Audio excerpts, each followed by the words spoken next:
Je m'appelle Daniel, et encore aujourd'hui, je tremble en repensant à cette nuit-là. Le pasteur Elias n'était pas un homme ordinaire. Il vivait l'Évangile avec une intensité que peu de gens pouvaient ne supporter. 3 jours avant sa mort, il m'a dit une chose que je n'oublierai jamais. « Daniel, Dieu va me demander de faire quelque chose de difficile, et je dois obéir. » Je pensais que ce n'était qu'une autre de ces manifestations spirituelles. Mais ce qui s'est passé ensuite a complètement changé ma foi, et peut-être même le destin de l'humanité. Le soir du 17 décembre, l'église était bondée.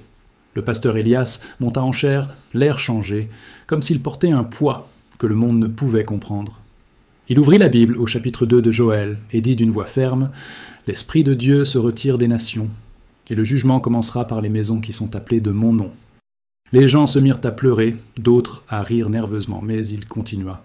« Un temps viendra, dit-il, où les églises seront remplies de gens vides et Dieu n'y sera plus. » C'était comme si l'air du temple s'alourdissait, comme si le ciel lui-même entendait. À ce moment-là, il s'arrêta un long moment, prit une profonde inspiration et déclara « Le monde entier verra ce que c'est que de vivre sans la présence de Dieu. » Ces mots semblaient venir d'ailleurs. Il ne tremblait pas, il ne pleurait pas. C'était comme s'il était manipulé par quelque chose de plus grand.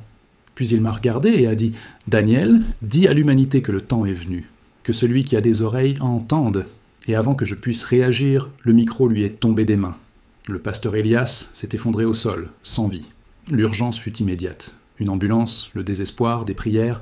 Mais les médecins confirmèrent « crise cardiaque soudaine ». Je n'en croyais pas mes yeux. Des heures plus tard, j'ai retrouvé son carnet sur le bureau de l'église. Il n'y avait qu'une seule page, écrite d'une écriture tremblante. Quand la voix de Dieu est ignorée, la nature crie.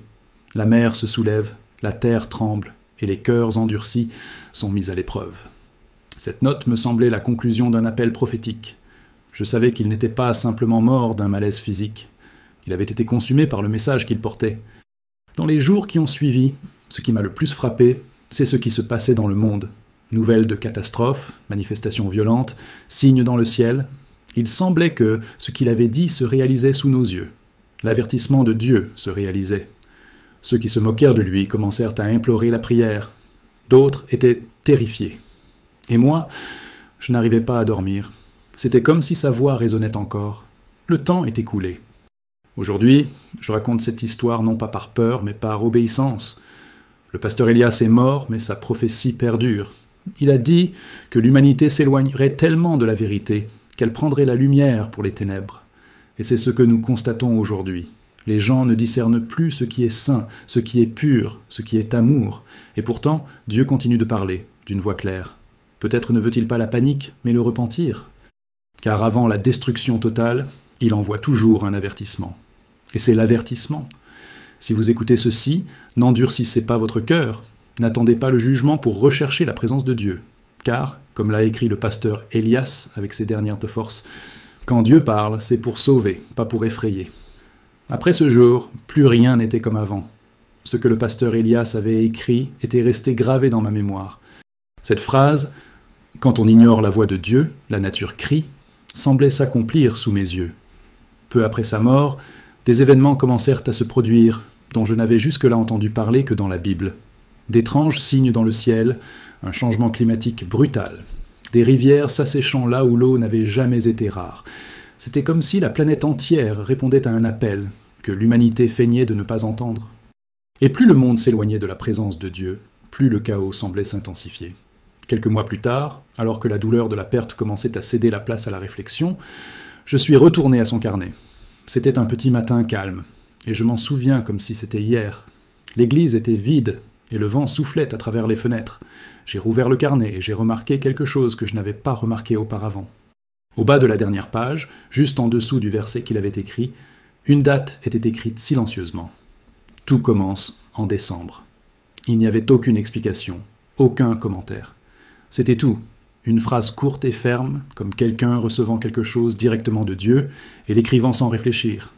À ce moment-là, je me suis souvenu de Matthieu 24. Quand vous verrez toutes ces choses, sachez que le Seigneur est proche, à la porte. Mon cœur s'est emballé. Décembre, le mois qui clôt un cycle, le mois où beaucoup oublient Dieu et s'adonnent à la consommation, aux fêtes et aux distractions.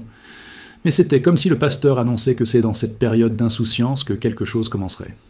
j'ai ressenti un poids, non pas de peur, mais de responsabilité. Car s'il est mort après avoir délivré ce message, alors la suite n'est pas une mince affaire. Et d'une certaine manière, Dieu m'a fait comprendre cela. Décembre n'était pas un mois ordinaire, c'était le début d'une horloge prophétique. Depuis, j'ai commencé à y prêter une plus grande attention. La Bible dit que dans les derniers jours, il y aura des signes dans le soleil, la lune et les étoiles, et sur la terre, la détresse des nations. Luc 21-25. Et c'est exactement ce qui s'est produit. Des tempêtes inexpliquées, des mouvements politiques qui se préparent, des guerres qui éclatent, la foi de beaucoup qui s'affaiblit. Tout ce que Jésus décrivait semblait se matérialiser verset après verset. Et au milieu de tout cela, ce qui m'effrayait le plus, c'était l'indifférence des gens. Ils parlaient de tout sauf de repentance. C'était comme si l'humanité s'était habituée à vivre sans Dieu et ne remarquait même plus son absence. Au fil des mois, j'ai commencé à sentir dans mon cœur que le message ne concernait pas seulement les tragédies, mais préparation spirituelle. Le pasteur Elias a dit « Le jugement de Dieu ne vient pas pour effrayer, il vient pour révéler qui lui appartient vraiment. » Et c'est ce que j'ai compris. Décembre n'est pas synonyme de destruction, mais de séparation. C'est le moment où le bon grain et l'ivraie commencent à être mis à nu, quand les apparences ne soutiennent plus la foi de personne. Dieu suscite un peuple qui le sert en esprit et en vérité, et non par habitude. Et cette purification est douloureuse, car elle ébranle le réconfort de ceux qui se croyaient sauvés, mais vivent loin de la parole. Je ne sais pas exactement ce qui se passera en décembre, mais je sais que le compte à rebours a déjà commencé. Et si le pasteur Elias est mort avec cette phrase aux lèvres, je ne pourrai pas rester silencieux. Tout commence en décembre. Non pas comme une fin, mais comme le début d'un jugement spirituel. L'Esprit de Dieu appelle. Il est encore temps de revenir à lui. Car les signes sont là, et ceux qui ont des yeux peuvent voir. La parole s'accomplit, étape par étape. Et ce qui a été dit cette nuit-là, le temps est écoulé, résonne maintenant plus clairement que jamais. Je ne vous dis pas cela pour vous effrayer, je vous le dis parce que je crois que Dieu parle encore. Et s'il a parlé à un homme simple comme Élie, et s'il me parle maintenant, c'est parce qu'il veut toujours vous sauver. La repentance n'est pas une punition, c'est une invitation.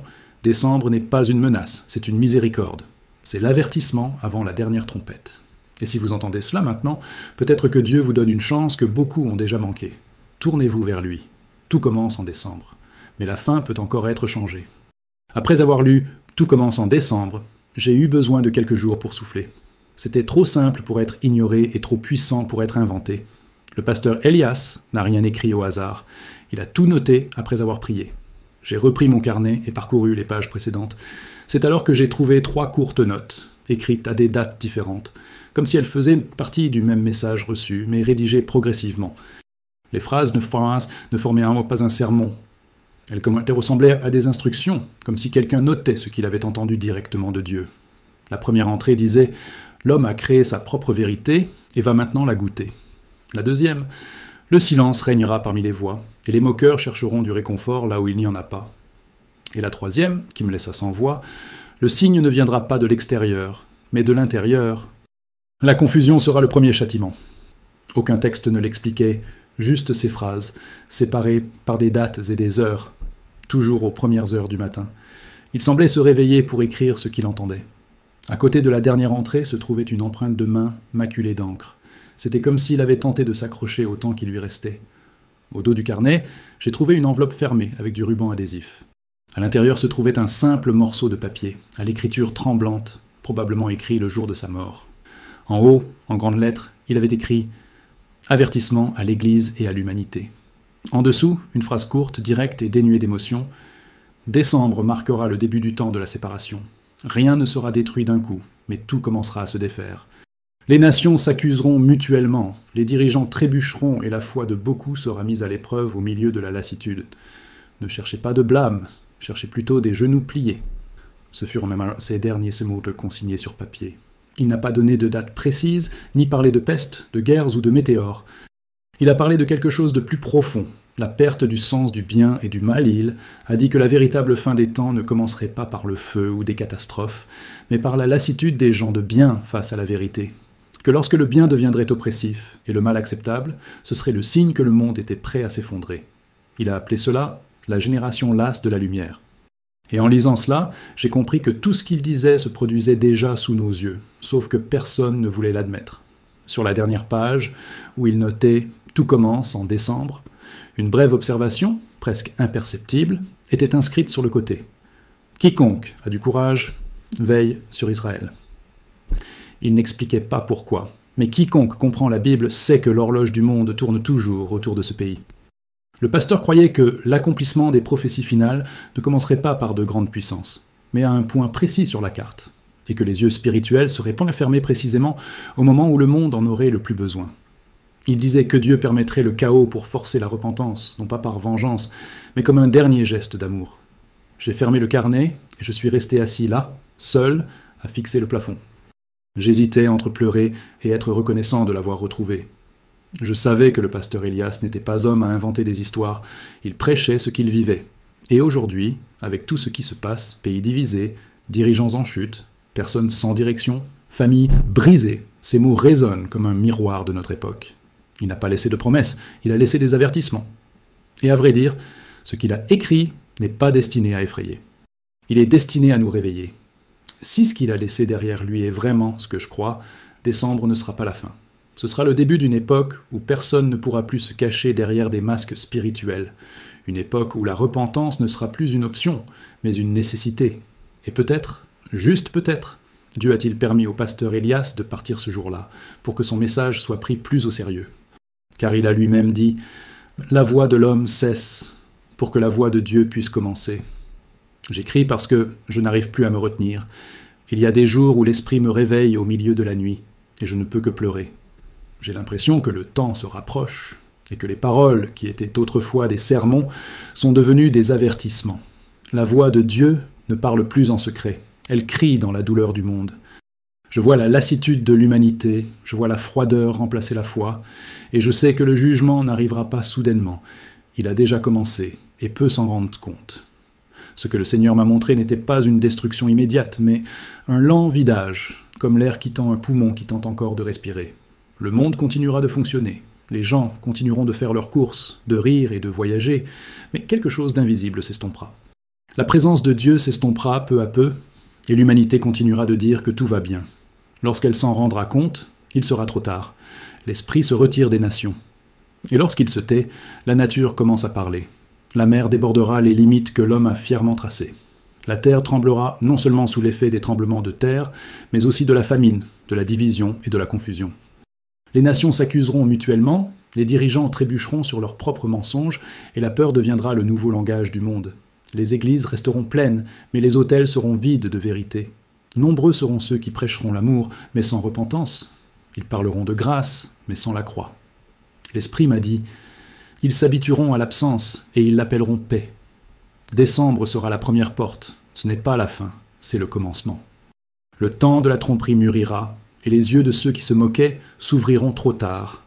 Les signes viendront, non pour effrayer, mais pour séparer. Dieu commencera à révéler qui est à lui, et qui se contente d'utiliser son nom. Les faux autels tomberont, et ceux qui ont bâti des ministères sur la vanité verront leur propre trône s'écrouler. Je ne sais ni le jour ni l'heure, mais je sens que tout commence dans le froid de décembre.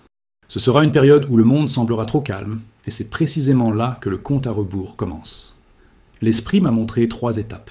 La première est le silence, une période où Dieu permettra à l'humanité d'entendre le son de son propre vide. Nombreux sont ceux qui désespéreront et chercheront des signes, mais n'en trouveront pas. La deuxième est la lassitude. Même ceux qui se disent forts se sentiront impuissants, et beaucoup abandonneront la foi, confondant sentiment et présence. La troisième est le miroir, où chacun sera confronté à son être véritable. À ce moment-là, les masques spirituels ne fonctionneront plus. Ce qui est caché sera mis en lumière, et ce qui est pur sera préservé. Le Seigneur m'a dit « Il n'y aura pas d'avertissement, seulement du changement. » Et j'ai tremblé. Il a dit « La première porte s'ouvrira en décembre, et le monde le sentira, mais ne le comprendra pas. Ce sera comme un voile qui se lève. Beaucoup penseront à une coïncidence, mais ceux qui ont l'esprit sauront que c'est le début. L'humanité croira tout contrôler, et c'est précisément à ce moment-là qu'elle perdra le contrôle. L'économie vacillera, les alliances politiques se briseront, et la peur de l'avenir se propagera plus vite que n'importe quelle maladie. Mais le véritable effondrement se produira au sein des peuples. Le plus grand signe ne sera ni au ciel ni sur terre, mais dans le cœur humain. Quand les gens n'éprouveront plus de remords, quand les erreurs ne les perturberont plus, Quand le mensonge sera considéré comme une stratégie et non comme un péché, ce sera le signe que le Saint-Esprit s'est retiré. Et lorsqu'il se retirera, l'humanité saura ce que signifie vivre sans direction. Le Seigneur a dit « Ils réclameront la lumière, mais la lampe restera éteinte. Je n'écris pas ceci pour vous effrayer. Je l'écris parce que l'amour de Dieu persiste. Il ne veut pas détruire, il veut réveiller. Il nous avertit avant que le temps ne s'approche. Décembre n'est pas une punition. C'est une dernière chance. C'est le début d'une séparation invisible, où chacun révélera ce qu'il porte en lui. Le bon grain et l'ivraie commenceront à se séparer d'eux-mêmes. Ceux qui lui appartiennent ressentiront de la lourdeur, mais aussi de la paix. Ceux qui ne lui appartiennent pas se sentiront vides, mais sans savoir pourquoi. Et le Seigneur a dit, après décembre, rien ne sera plus comme avant. Je ne sais pas si je serai encore en vie pour voir tout cela, mais je sais que cette parole doit être transmise. Ne cherchez pas de signes dans le ciel, regardez en vous-même. Ne cherchez pas de coupable, recherchez la repentance. Dieu ne veut pas de foule, il veut des cœurs brisés. Le temps du spectacle est révolu, l'heure de vérité est arrivée. Et si l'homme continue de jouer avec ce qui est sacré, le monde lui-même lui rappellera que Dieu ne peut être ignoré éternellement. Je termine ces mots les mains tremblantes, mais en paix, car je sais que j'ai fait ce qu'on m'a dit. Et si mon corps ne peut supporter le poids de cette révélation, puisse au moins le message perdurer. Tout ce que j'ai entendu, je l'ai consigné avec obéissance. Et si quelqu'un retrouve ce carnet après mon départ, qu'il comprenne bien, décembre est la première porte. Après cela, le temps commencera à rassembler tout ce que l'homme prétendait ne pas devoir. La nuit après la dernière révélation, j'ai été réveillé avant l'aube. Le sentiment était que le temps s'était arrêté. Il n'y avait aucun bruit, aucun vent, aucun souffle alentour. C'est dans ce silence que le Seigneur m'a montré ce qui vient après décembre. J'ai vu le monde comme un corps fatigué, respirant avec difficulté. L'horloge terrestre tournait plus vite, mais les gens semblaient plus lents. Il y avait des lumières dans le ciel qui n'étaient pas des étoiles, et des mouvements à l'horizon que l'homme ne pouvait pas expliquer. Ce n'était pas une destruction soudaine, c'était un désordre lent. Le chaos n'a pas commencé avec des bombes, il a commencé avec des décisions. Les gouvernements ont modifié les lois qui soutenaient l'équilibre, parents et enfants se disputent leurs opinions, Église divisée par des doctrines inventées, et une génération entière qui considère le péché comme une opinion. Le Saint-Esprit m'a dit « Maintenant, il marche seul ». Et le vide que j'ai ressenti à ce moment-là était pire que n'importe quelle douleur physique. Le monde continuera de tourner, mais sans sens. La quête de contrôle sera la nouvelle religion. Les hommes diront qu'ils ont trouvé la solution à la peur, mais la peur augmentera proportionnellement au pouvoir qu'ils accumulent. La technologie deviendra le nouvel autel, et la dépendance à son égard sera la nouvelle addiction. J'ai vu des gens confier leur choix aux machines et des dirigeants souriants alors qu'ils perdaient leur propre âme. J'ai vu des villes entières illuminées par des écrans et des cœurs plongés dans l'obscurité. Décembre a été le tournant, car ce mois-là, l'homme a échangé la foi contre l'efficacité. L'adoration a cessé d'être envers Dieu et est devenue envers son propre confort. L'Esprit m'a dit, ils créeront ce qu'ils appellent le salut, mais ce sera la prison la mieux décorée de l'histoire, et les gens appelleront cela un progrès. J'ai également vu une grande division spirituelle. Alors que le monde célébrait le nouveau temps, de petits groupes se sont rassemblés en silence. Ils ne recherchaient ni la gloire, ni les miracles, juste la présence. L'Esprit de Dieu habitait dans ces quelques personnes. Ils ne parlaient pas beaucoup, mais partout où ils allaient, quelque chose changeait. J'ai vu des guérisons se produire en silence. J'ai vu des larmes transformer des environnements. J'ai vu la foi germer dans des endroits oubliés. Et j'ai compris que Dieu continuerait à agir, mais non plus dans le bruit, mais dans la simplicité. Ceux qui cherchent sincèrement le trouveront toujours, mais celui qui s'appuie sur l'apparence spirituelle sera perdu. Ce sera le temps de la différence, quand le nom chrétien cessera de signifier titre et signifiera à nouveau reddition. Puis le Seigneur m'a montré ce qu'il a appelé la nuit des voix. Des milliers de messages apparaissent, chacun prétendant être la vérité. Les gens ne sauront pas qui croire, parce que tout le monde parlera au nom de Dieu, mais peu auront l'Esprit de Dieu. Les Écritures seront déformées pour justifier l'orgueil, et de nombreux dirigeants cacheront le péché derrière la théologie. À ce moment-là, la vérité paraîtra trop dure, et la tromperie plus agréable.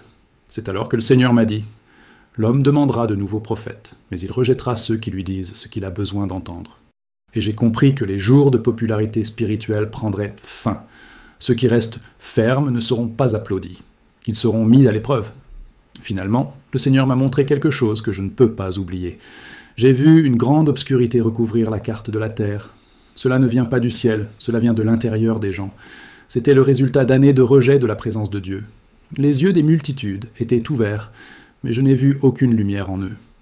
Et au milieu de cette obscurité, il y avait de petites flammes dispersées, loin les uns des autres. L'Esprit m'a dit « Ce sont les maisons où les gens me cherchent encore. » Et j'ai réalisé que tant qu'il y a une flamme qui brûle, le jugement ne sera pas total. Dieu n'effacera pas le monde sans avoir d'abord rassemblé ce qui lui appartient. Et quand il se retirera, le silence sera complet. L'Esprit murmura « La première récolte viendra sans avertissement, et ceux qui se sont moqués pleureront de ne pas l'avoir prise au sérieux. Je termine cette partie car mes forces s'épuisent. Je n'écris pas pour qu'on se souvienne de moi. J'écris pour avertir. Après décembre, plus rien ne sera comme avant. L'homme aura encore du temps, mais il sera court. Les signes ne seront pas un secret pour ceux qui croient. Et quand la dernière porte s'ouvrira, il n'y aura plus de regrets, seulement des souvenirs. Si vous trouvez ces mots, sachez que Dieu parle toujours et attend toujours. Mais le temps d'attente est compté. L'aube était froide et le corps était fatigué. L'air était lourd, comme si le temps lui-même s'était arrêté au-dessus de moi. Je sentais mon cœur ralentir, mais mon esprit était éveillé. C'est à ce moment-là que l'esprit m'a montré ce qui vient après la dernière porte. Ce n'était ni un rêve, ni une illusion. C'était clair, comme si quelqu'un voyait quelque chose devant ses yeux. J'ai vu le monde en silence, et le silence n'était pas la paix, c'était l'absence. Le bruit de la vie continuait, mais le bruit de la présence avait cessé. L'homme construit toujours, vend toujours, planifie toujours, mais il n'y avait plus de but. Tout ce qui s'appelait progrès était devenu une prison, et les âmes tchétchènes marchaient en rond, sans savoir pourquoi elles existaient. J'ai vu des villes illuminées et des cœurs sombres. J'ai vu des dirigeants parler d'unité, alors que les gens mourraient de faim. Et j'ai réalisé, la faim n'est pas bruyante. La faim est vide. Alors que je regardais cette scène, une lumière est descendue sur la terre, pas comme un feu, mais comme un éclair de pureté. Elle ne les a pas tous touchés, seulement quelques-uns, et partout où ils touchaient, la peur disparaissait. L'Esprit m'a dit, ce sont ceux qui ont gardé l'amour quand l'amour s'est refroidi. Ils n'étaient pas nombreux, mais ils étaient suffisants pour faire respirer le monde.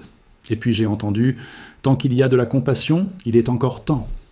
J'ai aussi vu des églises fermées, non pas à cause d'une persécution extérieure, mais à cause d'un manque de foi intérieure. Et les quelques-uns qui sont restés fidèles, ils n'avaient pas de scène, pas de lumière, juste la vérité.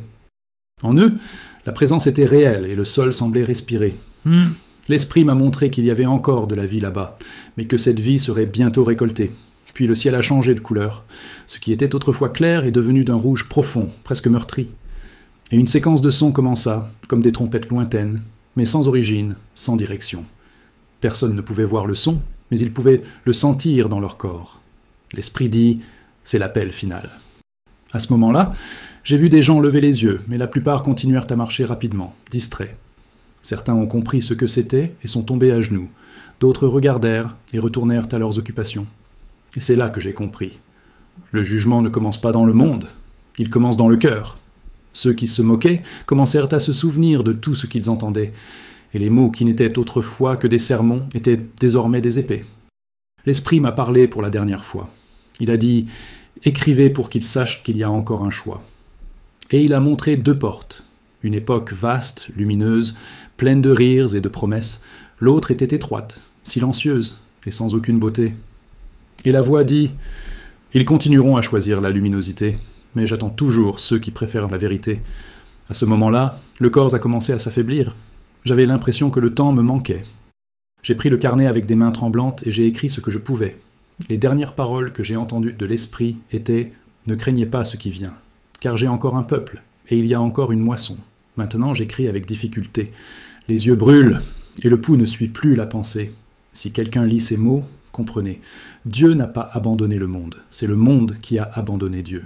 Mais son amour est encore plus grand que l'erreur de l'homme. Tout ce qui vient après décembre n'est pas une vengeance, c'est une correction. Ceux qui s'humilient seront épargnés. Ceux qui se moquent pleureront. Et quand la dernière porte se fermera, la miséricorde cédera la place à la justice. Que ces mots servent d'avertissement, pas par peur, parce que jusqu'à la dernière seconde, Dieu continuera à appeler par son nom. Et le nom qui répondra sera celui dont on se souviendra. J'écris parce que je ne peux plus me taire. Il y a des jours où l'Esprit me réveille au milieu de la nuit, et je ne peux que pleurer.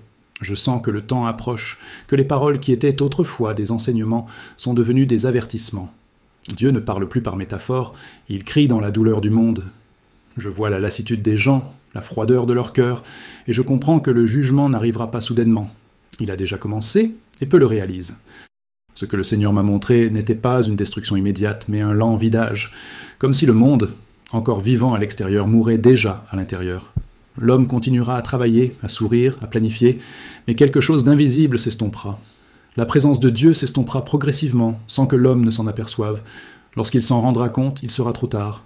L'esprit se retire des nations. Et lorsque Dieu se tait, la nature commence à parler. La mer débordera, la terre tremblera non seulement sous l'effet des tremblements de terre, mais aussi de la division, de la famine et de la confusion. Les nations s'accuseront mutuellement, les dirigeants trébucheront sur leurs propres mensonges, et la peur deviendra le nouveau langage du monde. Les églises resteront pleines, mais les autels seront vides. Nombreux seront ceux qui parleront d'amour sans repentance, de grâce sans obéissance. Et l'Esprit m'a dit, ils s'habitueront à l'absence, et ils l'appelleront paix. Décembre sera la première porte. Ce n'est pas la fin, c'est le commencement. Le temps de la tromperie a mûri, et les yeux de ceux qui se moquaient s'ouvriront trop tard. Dieu commencera à révéler qui est à lui, et qui se contente d'utiliser son nom. Les faux autels tomberont, et ceux qui ont bâti des ministères sur la vanité verront leur trône s'écrouler. La première porte s'ouvrira lorsque le monde semblera trop calme. C'est dans ce silence que le compte à rebours commence. L'Esprit m'a montré 3 étapes. La première est le silence. Dieu permettra à l'humanité d'entendre le son de son propre vide. La deuxième est la lassitude. Même ceux qui se croient forts se sentiront découragés. La troisième est le miroir. Chacun sera confronté à sa véritable nature. Alors, les masques spirituels ne masqueront plus la vérité. Ce qui est pur demeurera. Ce qui est faux tombera. Et le Seigneur a dit, il n'y aura pas d'avertissement, seulement du changement. Puis l'Esprit m'a montré ce qui vient après décembre. J'ai vu le monde épuisé, essoufflé. J'ai vu des lumières qui n'étaient pas des étoiles, et des mouvements incompréhensibles pour l'homme. Le chaos n'a pas commencé avec des guerres, il a commencé avec des décisions. Des gouvernements changeant les lois, des familles se divisant, des églises négociant des principes. J'ai vu une génération qui qualifiait le péché d'opinion, et l'Esprit m'a dit, maintenant, il marche seul. Le monde continuera de tourner, mais sans direction, l'homme troquera la foi contre le contrôle. La technologie sera le nouvel autel et le réconfort, la nouvelle religion. J'ai vu des gens abandonner leur choix aux machines, et des dirigeants vendre leur âme pour obtenir l'approbation. J'ai vu des villes illuminées par des écrans, mais des cœurs plongés dans les ténèbres. Décembre a marqué un tournant, car ce mois-là, l'homme a décidé qu'il pouvait vivre sans Dieu. Et l'Esprit a dit, ils appelleront la prison liberté et la tromperie sagesse. J'ai aussi vu de petits groupes dispersés, simples, sans célébrité, sans tribune, cherchant simplement à être présents. L'Esprit les habitait. Ils prêchaient un peu, mais partout où ils allaient, la transformation s'opérait. Dieu continuera d'œuvrer en eux. Ce sera une époque de changement, où être chrétien cessera d'être une étiquette et sera à nouveau synonyme de renoncement. Les sincères resteront, les orgueilleux se lasseront. Puis le Seigneur m'a montré la nuit des voix. J'ai vu des milliers de prédicateurs, chacun prétendant être porteur de la vérité. Les gens ne sauront plus qui croire. Nombreux seront ceux qui utiliseront le nom de Dieu pour tromper, et la parole sera déformée pour justifier l'erreur. La vérité paraîtra trop dure, la tromperie plus humaine. Et le Seigneur m'a dit, ils demanderont des prophètes, mais ils rejetteront ceux qui leur disent ce qu'ils ont besoin d'entendre. Finalement, j'ai vu une obscurité recouvrir la carte de la terre. Elle ne venait pas du ciel, mais des hommes. C'était le résultat d'années de rejet de la présence de Dieu. J'ai vu des yeux ouverts sans lumière et des bouches qui parlaient sans vie. Mais dans cette ombre, j'ai vu de petites flammes brûlantes. Et l'Esprit m'a dit, ce sont les maisons où ils me cherchent encore. Tant qu'il y aura une flamme, le jugement ne sera pas total. Dieu n'effacera pas le monde sans prendre ce qui lui appartient. Lorsqu'il prendra, le silence sera complet. Puis vint la vision finale. Mon corps était déjà douloureux, mais l'Esprit me soutint. Je vis le ciel changer de couleur. Le bleu vira au rouge, et j'entendis des sons lointains comme des trompettes, sans origine, sans direction. L'Esprit dit, c'est l'appel final. Je vis des gens lever les yeux, certains pleurant, d'autres indifférents. Le jugement ne commençait pas dans le monde, il naissait dans le cœur. Ceux qui se moquaient commencèrent à se souvenir des paroles entendues et ignorées. Et ce qui n'était qu'un sermon devint une sentence. L'Esprit m'a parlé une dernière fois. Écris pour qu'ils sachent qu'il y a encore un choix. J'ai vu 2 portes, l'une large et lumineuse, l'autre étroite et simple. Et l'Esprit a dit, ils continueront à choisir la lumière, mais j'attends toujours ceux qui choisissent la vérité. À cet instant, j'ai senti mon corps céder, mais mon âme est restée en paix. J'ai entendu la dernière phrase avant de tomber. Il y a encore un peuple, et il y a encore une moisson. Si quelqu'un trouve ce carnet, sachez que Dieu n'a pas abandonné le monde. Le monde a abandonné Dieu. Tout ce qui adviendra après décembre ne sera pas une vengeance, mais une correction. Les moqueurs pleureront, ceux qui s'humilient seront épargnés. Le temps des jeux avec le sacré est révolu. Et lorsque la dernière porte se fermera, la miséricorde cédera la place à la justice. N'ayez pas peur de ce qui vient, ayez peur de vivre sans regret. Tout commence en décembre. Et après cela, le temps ne sera plus jamais le même. Si ce message vous a interpellé, ne l'ignorez pas. Tout commence en décembre, mais la repentance peut commencer dès maintenant.